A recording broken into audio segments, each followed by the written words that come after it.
comment ça va les gars? Bienvenue sur JT Box, on est en famille. Abonne-toi si tu passes par là, ça donne de la force. Les gars, on va parler de Teofimo Lopez contre Jamaine Ortiz, le 8 février. Ils nous ont mis un combat le 8 février, les gars. Dites-moi, les gars, si vous avez plus de renseignements, je crois que j'ai vu que c'était le vendredi chez nous, vers 2h30 sur RMC Sport.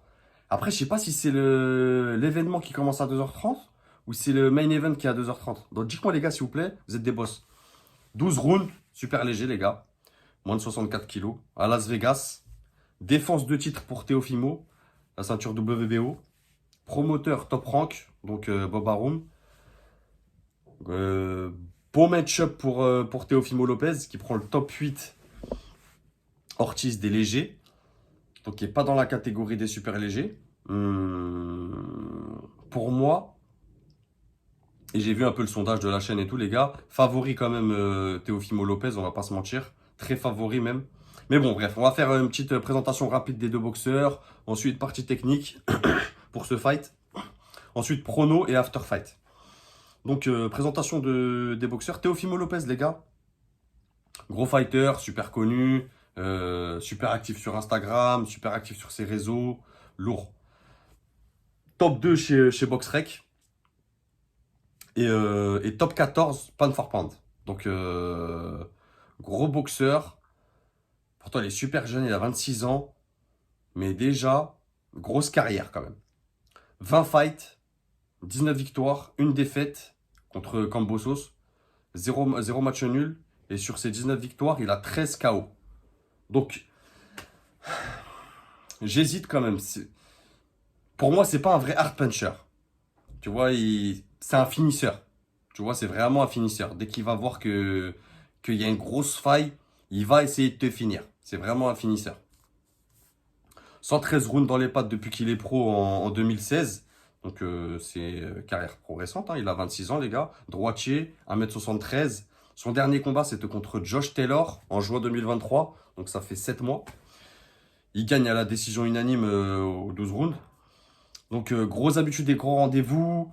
Il a fait des gros fights. Il est habitué aux grosses pressions. C'est important, je te dis ça, parce que là, on va en venir à son adversaire plus tard et tu verras que, pour moi, c'est une qualité qui va avoir Teofimo Lopez sur ce combat. Donc, Jamaine Ortiz, les gars, 19 fights, 17 victoires, une défaite, un match nul. Sur ces 17 victoires, il a 8 KO. Donc, pareil, lui, ça va pas être un hard puncher. Ça va pas être non plus un finisseur direct. C'est plus un technicien, tu vois.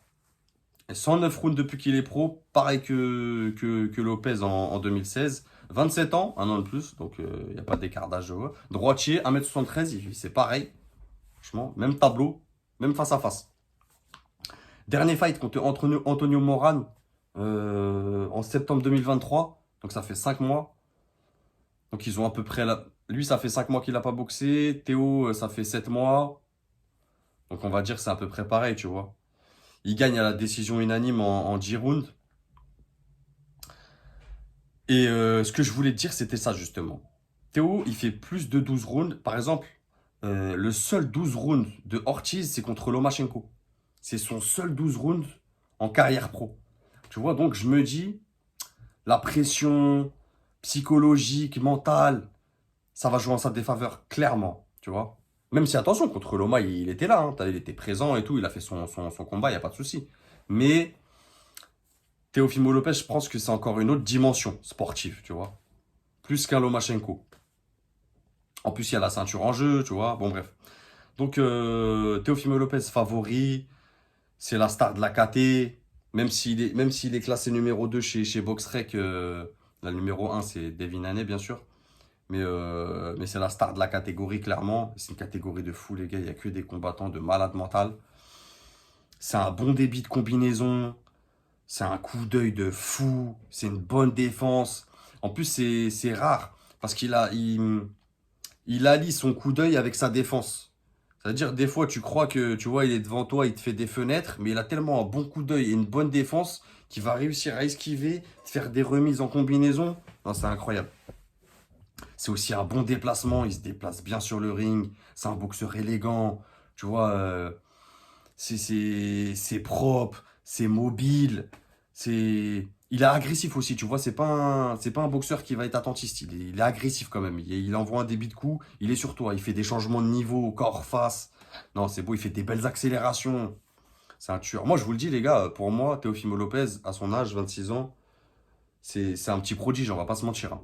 Franchement, Après, il y a du lourd dans cette catégorie. Mais il peut faire très très très mal à l'avenir. Tu vois, déjà qu'il est très bien installé dans cette catégorie, il peut faire très très mal à l'avenir. Il est imprévisible. Des fois, il va. C'est un défaut qu'il avait souvent avant. Tu vois, il se jetait pas mal. Là, je trouve qu'il a corrigé, mais il reste quand même imprévisible. Des fois, il va avoir des coups de sursaut comme ça.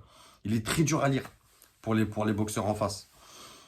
Il fait des très bons contres et il a des très bonnes remises. Non, c'est un boxeur. En plus, c'est un boxeur très confiant. Tu vois, il est en confiance que ça soit sur le ring ou en dehors. C'est un bon équilibre. Et j'aime bien, moi, le voir boxer Teofimo parce que c'est un boxeur qui fait le show un peu, tu vois. Il chambre un peu et tout. Bon, les gars, quand je dis il fait le show, c'est pas Prince Nassim Ahmed. On est d'accord. Mais c'est un boxeur qui fait le show. Tu vois, c'est plaisant à regarder. Tu sais que tu vas pas te lever pour rien. Tu vois, il va te faire kiffer. Et ça, c'est important, je trouve. Ça se perd maintenant, tu vois. Il y a des boxeurs, ils sont trop sérieux des fois. Trop, trop sérieux. Donc après je comprends, tu vois, c'est important de faire son combat et tout, mais lui il a ce truc de, il prend des risques, il fait le show un peu, tu vois, il va te narguer, il va chambrer l'adversaire et tout.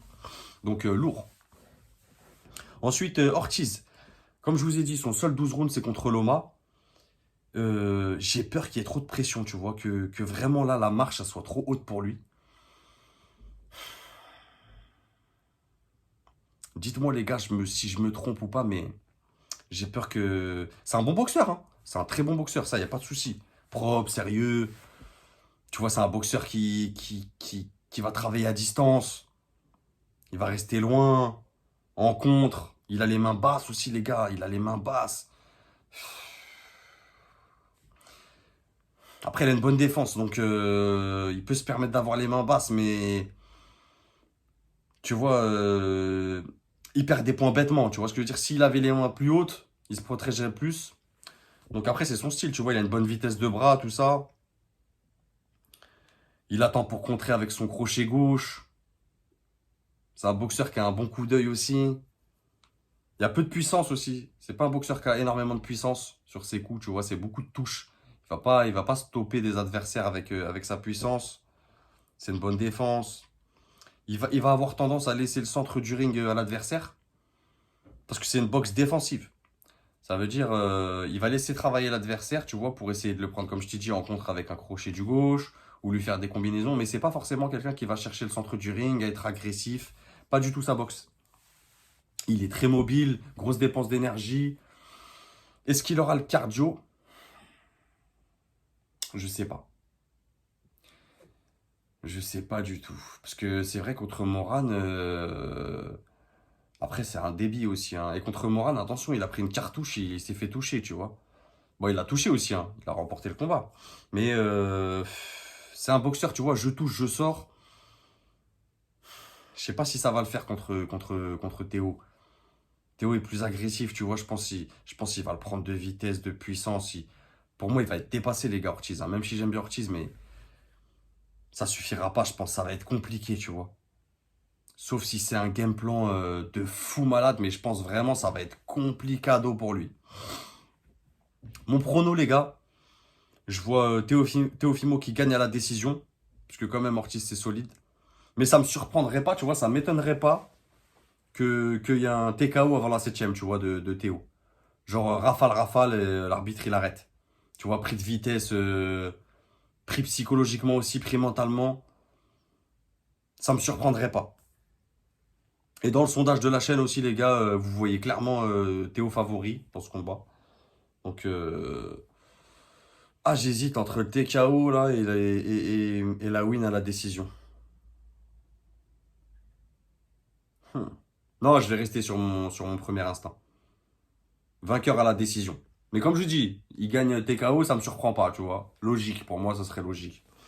Et l'after fight, bah pour Théo, les gars, vous me direz ce que vous en pensez. Mais je verrais bien, parce qu'il a la ceinture WBO, les gars. Donc je me dis, pourquoi pas aller chercher une ceinture IBF avec Soubriel Mathias. Et là, on a un combat de malade. Là, c'est un combat galactique, les gars, on est d'accord. Teofimo Lopez, Soubriel Mathias. Ah ouais, non.